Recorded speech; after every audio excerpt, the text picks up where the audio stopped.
Well, folks, with the 2026 Senate election in Texas really beginning to heat up, one name has officially ruled themselves out. Probably the most crazy person in the Democrat Party in 2025. Representative Jasmine Crockett from Texas has officially announced that she is not going to run in the Senate election in 2026. Now, she is the outspoken Dallas Democrat, now ruled out a 2026 bid and in speculation around her challenge in either Republican incumbent John Cornyn in the general election or Attorney General Ken Paxton in the general election, depending on how the Republican primary goes. This is all despite the fact that there was a recent poll showing Crockett leading in a hypothetical Democrat primary.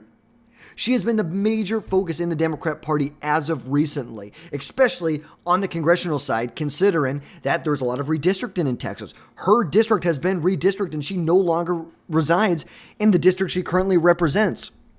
She now is considering running in 2026 for Congress just in the redrawn district. It will be the 33rd congressional district she will have to run in if she wants to maintain that. But today, we're going to be breaking down exactly why Jasmine Crockett's decision matters and what this means for the 2026 Senate election in 2026. So we all know Jasmine Crockett, probably one of the most crazy, radical House members really in modern history right now. She currently represents Texas's 30th congressional district and was elected back in 2023. She represents a very crazy district right outside of the Dallas area.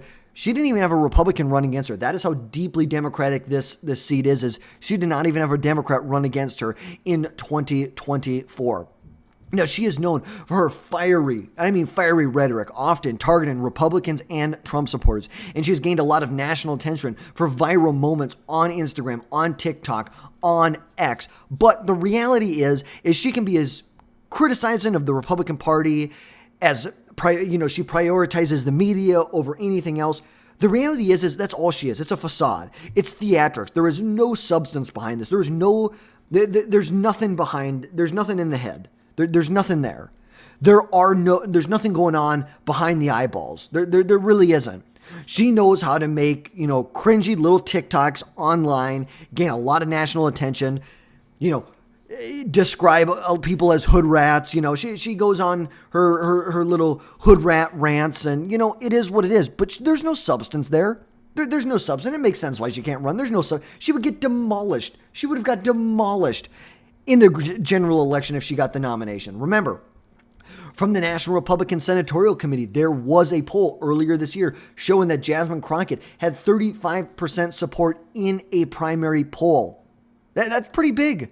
That's pretty big. But now, despite all of this, Crockett has ruled out a Senate bid, saying she's going to focus on her House seat, amid everything that's going on with the redistricting in Texas. Now, redistricting shifted Crockett's home Texas district from the 30th congressional district here to the 33rd district, which will complicate her congressional plans. She told NBC News earlier this week that she is considering running in the newly drawn Texas 33rd congressional district instead of pursuing a Senate bid in 2026. Now, Jasmine Crockett admitted a statewide Senate run is pretty daunting for a couple reasons.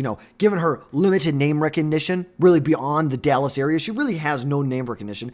And the fact that she would, for the same reason that Republicans love when AOC runs, because Republicans can raise so much money off the fact that she's running. They raise so much money off her. The same thing with Ilhan Omar. It's the same thing is true with Jasmine Crockett. They can say, look how radical, look how crazy the Democrat Party is. This is who they want to nominate. This is the hood rat that they want to nominate to lead their party in the state of Texas, which at this point they have no chance of winning. They really don't have a chance at this point. And now I think it probably is the best move. She's avoiding a risky race against, I think John Cornyn would be strong in a general election. I think Ken Paxton would be not as strong, but would still be a very strong opponent in a Republican state, a state that voted for President Trump in the most recent election by a pretty big margin. 13 points. When was the last time we saw a margin that big? It's like you have to go back to Romney in 2012. Remember, Trump only won the state by 9 points, 5.6 points, and now look, He only wins it. He won it by almost 14 percentage points. He won it by in 2024. And at the same time, when Senator Ted Cruz ran behind him, but still won a pretty formidable victory with about an 8.5% margin against Colin Allred, who now appears to be the Democrat candidate who will be the Democrat nominee in 2026. Now, you know, Jasmine Crockett, she's kind of a nut. We all know that. And she says that she's going to be able to focus on local issues and the redistricting battle, where she claims Democrats are gaining ground in Texas. Like, okay, yeah, where are Democrats gaining ground in Texas right now? So 2024 to 20, so Trump wins the state by 5 points, 5.5 points back in 2020. He wins it by almost 14 in 2024.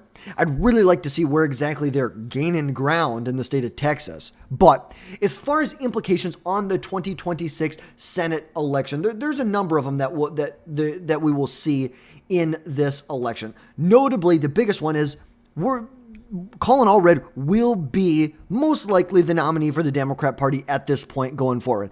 Her saying that she's not going to run really clears the field. Colin Allred is the only major declared candidate at this point. Now, as we remember, Allred, who lost to Ted Cruz in 2024, trails in mostly every single hypothetical poll that has been taken as of right now, except for this one from Brad Parcells earlier this year against Ken Paxton.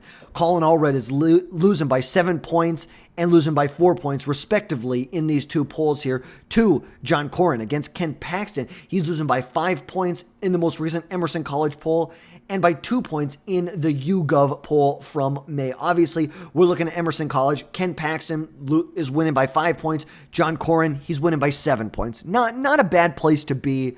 But it's kind of interesting to see that Ken Paxton is actually getting a larger share of the general election populate at the end of the day. Yes, is his margin smaller, but the actual percent of the electorate that he's going to get is larger than John Cornyn. Very, very interesting things to look at. Obviously, we're going to want to see more polls that are taken to see exactly where this is at, but both of them are outside of them. Excuse me. This one is outside of the margin of error. This one, you are still barely with inside the margin of error as of right now. But other potential Democrat candidates, like potentially, maybe you see a Beto O'Rourke. Do you see someone like him jump in this race? The Joaquin Castro, is that someone you see? Or this James Tellerico, who's the state representative, who's really made some big moves in the last couple months, elevated himself as a Democrat inside the state of Texas. Now, I think Republicans, especially if they're led by Cornyn, will face, they're facing their own primary challenge right now. Ken Paxton, John Cornyn are going at it. It's a divisive GOP primary right now. Donald Trump hasn't endorsed. Ted Cruz hasn't endorsed. We've got a lot to see how this is going to go. And actually, we finally had a poll from Emerson College where John Cornyn was leading in this poll by 1 percentage point. 1 percentage point. Cornyn has not led in a single poll yet since 2022 for this race. But the most recent Emerson College poll shows that he is winning by a point over Ken Paxton, which is very, very interesting to see.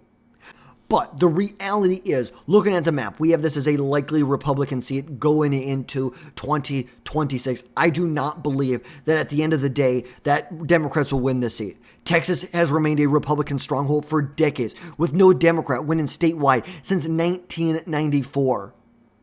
And it's like Crockett's decision is probably the most pragmatic decision she could have made. She virtually has no chance. No chance. When was the last time Democrats won the state on the Senate level? It's like presidential level, I know it's been a long time, but on the Senate level, what you have to go back to, look at this. 1988 was the last time a Democrat won a Senate race in Texas. Last time Democrats won Texas was probably Jimmy Carter?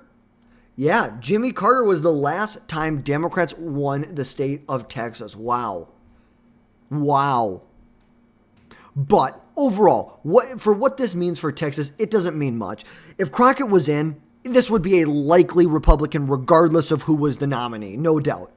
I think Crockett's decision at the end of the day strengthens someone like a John Cornyn's position, as she was probably a polarizing figure who could have energized the progressive base, but I think would have turned off a lot of moderates. I think either way, this Republicans are in a strong position going into 2026, and her absence may push Democrats towards a more moderate candidate or a more moderate policy or platform to appeal to more swing voters and Republican voters, but redistricting still remains a flashpoint at this point, with Crockett claiming that GOP maps are unfairly targeting minority voters. You mean creating 5 Hispanic majority districts in Texas? You mean creating a majority black district in Texas? Yeah, that seems like it's unfairly targeting minorities by giving them majority representation in multiple districts in the state. Yep, that's very, very interesting. But Republicans right now, like we said, they are poised to maintain the Senate at the end of the day, with polls showing Texas is a likely seat. You see my polls right here, how my ratings. I have that Republicans, even on a bad day, they're going to hold the Senate. They're going to. And Crockett's best decision is to focus on her House seat and, suggest that she bets on her local influence over a long shot bid where she virtually has no chance to win. Because the 2026 Senate elections will test whether Democrats can break Texas' Republican dominance. I have a secret for you. It's not going to happen. Simply put, it's not going to happen. And Crockett withdrawing, I think, is going to avoid a bruising primary where she probably would lose elected office, period. It would weaken the Democrat nominee regardless. Her rhetoric is very divisive. She alienates a lot of moderates in a seat that they're trying to flip in a Republican stronghold. Democrats, it's like if Democrats want any shot, this is a good move for them. But I think Republicans are benefiting from this either way, whether it's Allred, whether it's Crockett. I think they benefit, even though they don't have a unified front from the Republican Party. You have Paxton, you have Cornyn still going at it. And I think there's a lot of tension in the Republican Party in Texas. The reality is that Republicans are most likely going to win. Texas voters still prioritize big issues like the economy, border security, inflation, where the GOP message still remains strong in the state of Texas. But folks, to wrap things up today, Jasmine Crockett has officially decided that she is ruling out a 2026 Senate bid, which really does reshape this race, leaving Democrats searching for a viable challenger. Her focus on redistricting and winning a House seat in 2026 in the 33rd Congressional District is really a strategic retreat from a tough statewide fight.